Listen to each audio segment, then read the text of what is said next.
चैत्र नवरात्रि 2026 कब से शुरू कब समाप्त होंगे? कलश स्थापना शुभ मुहूर्त जाने अष्टमी नवमी कब है? जय माता दी। हर साल शुक्ल पक्ष की प्रतिपदा तिथि से चैत्र नवरात्रि का शुभारंभ होता है और इस दिन पंडवा भी होता है और हमारे हिंदू नववर्ष की शुरुआत भी इसी दिन से होती है। आइए जानते हैं साल 2026 में चैत्र नवरात्रि कब से है प्रारंभ होगी और कब समापन होगा। अष्टमी और नवमी तिथि कब कब होंगी और नवरात्रि के सरल पूजा विधि के बारे में भी इस वीडियो में बताया जाएगा। इस बार प्रतिपदा तिथि 19 मार्च गुरुवार सुबह 6:54 से शुरू हो रही है। इससे पहले तक अमावस्या तिथि रहेगी। प्रतिपदा तिथि का समापन होगा 20 मार्च शुक्रवार को सुबह 4:52 पर।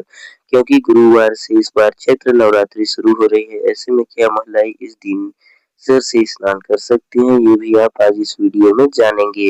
उदय तिथि के अनुसार प्रतिपदा तिथि 19 मार्च गुरुवार से है, अतः इस बार चैत्र नवरात्रि 19 मार्च दिन गुरुवार से शुरू होंगी और नवरात्रि व्रत का समापन होगा 27 मार्च शुक्रवार को नवमी के दिन। क्योंकि इस बार गुरुवार के दिन चैत्र नवरात्रि शुरू हो रही है, तो इस बार माता जी की सवारी पालकी होगी। पालकी पर सवार होकर आना बहुत ज्यादा शुभ नहीं माना जाता है, लेकिन ऐसे में नवरात्रि में 9 दिनों में विधि विधान से माता का पूजा अर्चना करते हैं और नियमों का पालन करते हैं। वे कथाओं एवं श्रवण का व्रत रखते हैं तो उनके जीवन में शुभता आ सकता है। पहले दिन कलश स्थापना की जाती है, जो कि हमेशा शुभ मुहूर्त में ही करनी चाहिए और इस बार चैत्र नवरात्रि में कलश स्थापना 19 मार्च दिन गुरुवार को ही की जाएगी। नवरात्रि के प्रथम दिन मां भगवती के प्रथम स्वरूप मां शैलपुत्री की पूजा की जाएगी। कलश स्थापना 2 मुहूर्त में किया जा सकता है, जिसमें पहला शुभ मुहूर्त सुबह 6:54 से 7:43 तक होगा। दूसरा मुहूर्त रहेगा अभिजीत मुहूर्त, जो कि दोपहर 12:10 से 12:58 तक रहेगा।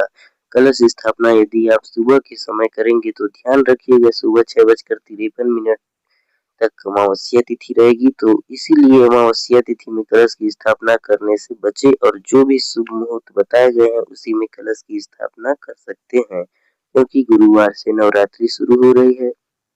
इसमें में कुछ नियम ऐसे हैं जो महिलाओं को पालन करने होते हैं।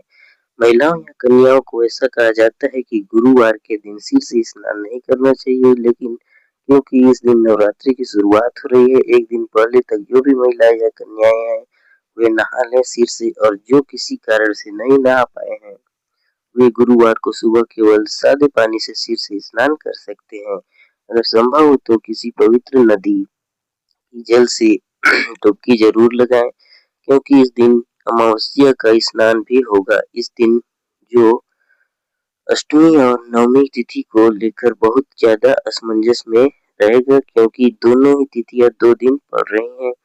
ऐसे में इस समय जो जानकारी मिल रही है उसके अनुसार अष्टमी और नवमी की पूजा एक ही दिन की जा सकती है, यानी कि 26 मार्च दिन गुरुवार को, क्योंकि अष्टमी तिथि सुबह 11:49 तक रहेगा। इसके बाद में नवमी तिथि प्रारंभ होगी और अगर पंचांग के अनुसार बात करें तो नवमी तिथि 27 मार्च शुक्रवार को सुबह 10:60 तक रहेगी। ऐसे में नवमी तिथि आप 27 मार्च को भी मना सकते हैं, तो यानी 26 मार्च गुरुवार को ही अष्टमी तिथि और 27 मार्च को नवमी तिथि रहेगी।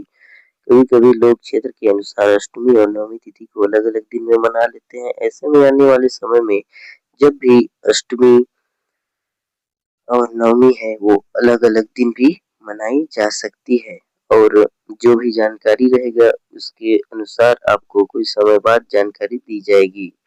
हिंदी पंचांग के अनुसार ही यह जो जानकारी है उसे दी गई है। नवरात्रि के पहले दिन कलश स्थापना करके व्रत का शुभारंभ किया जाता है और मान्यता के अनुसार अष्टमी को कन्या पूजन करके, तो बहुत कुछ जगह पर नवमी को कन्या पूजन करके है, फिर नवरात्रि का व्रत पूर्ण करते हैं। नवरात्रि व्रत का समापन हो जाता है और अगले दिन कलश विसर्जन और दुर्गा विसर्जन करके भक्त अन्न ग्रहण करके अपना उपवास खोलते हैं। ये भी आज की वीडियो में जानकारी आपको अच्छी लगी हो तो वीडियो को लाइक करके कमेंट बॉक्स में जय माता दी जरूर लिखें। धन्यवाद।